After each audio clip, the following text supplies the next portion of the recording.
Hello hi friends नमस्कार जय जगन्नाथ मो होम स्टाइल किचन को आपको स्वागत जनाऊँ।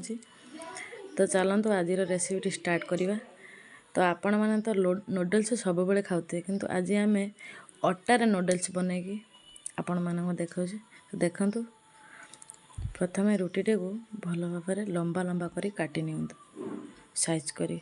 जेहेतु आमर छुरी रे धार ना से साइज करी कटुना। तो काटी साइला परे ताको साइज करी गोटे गोटे खोलिए।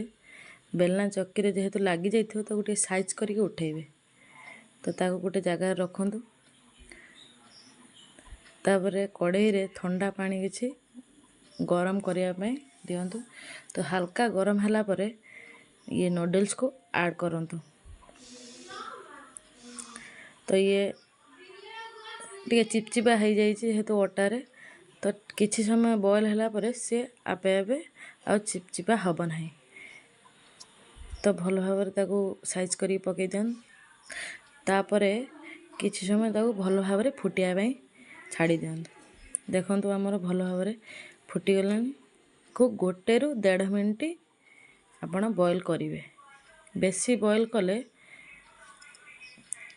भांगी जीवो नूडल्स सब भांगी जीवो। तो बेसी समय ताको बॉयल करिवे नहीं। देखो आमर भलसे पूरा फुटी गला परे ताको गोटे ठंडा पानी रे गोटे जगह को खोली दियंतु। ठंडा पानी रे भल भाव खोली देले देखंतु आमर आ चिपचिपा नहीं। चिपचिपा येटा ठंडा पानी रे पड़ले आउ पूरा गोटा गोटा हो जिवो। तो एटा मोर फास्ट वीडियो से जहाँ भूल होइथिबो कहिबार क्षमा करिवे। तो कढ़ाई रे किछि तेल पकांदु। तापरे किछि लंका मु नेछि आ टमाटो 2टा नेछि पियाज किछि नेछि। तो प्रथमे लंका टी को पकांदु से ताको टिके भाजी नियंतु भल भाव टिके हे गला परे ता धियोरे पियाज टी को ऐड करंतु। तो पियाज को टिके भलसे टिके ब्राउन ब्राउन हेले बेसी हवा दरकार नहीं हल्का हो गला परे टमाटो को ऐड करंतु। तापरे ता धियोरे किछि आपन स्वाद अनुसार लूण। तापरे आपन लंका गुंड नियंतु। तापर टिके हळदी गुंड पकांतु। तापरे ताको भलसे टिके घांटी दियंतु।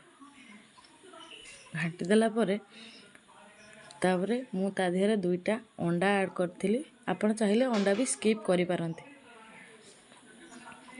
तो भल भाव ताको टिके अंडाटा एइथि ऐड एबे कली आउ माने पूरा भांगी भांगी हो जिवो। गोटा गोटा पूरा मिक्सी गला भलिया हो जाए। तो पूरा भलसे मिक्स कर दियंतु।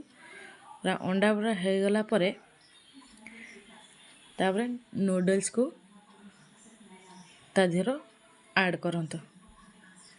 अंडाटा भलसे हो गला परे तापरे नूडल्स ऐड कर सारा परे ता धियोर किछि चिली सॉस पकांतु। किछि चिली सॉस आपण जति आवश्यक जति की पकेबार अछि सेति की पकेबे। ता धियोर किछि टमाटो सॉस पकांतु। आपण चाहिले सोया सॉस ऐड करि पेरे। आमे जेहेतु सोया सॉस खाउना सेति पई पकेइ ना।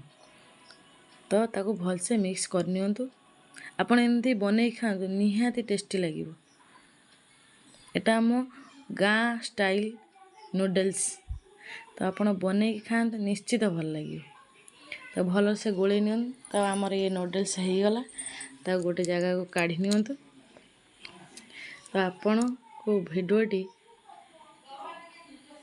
केमिति लागिला तो आपण कमेंट में निश्चित कहिबे। आ भिडियोटी जदि भल लागिथिबो सब्सक्राइब करिवे गोटे लाइक करिवे।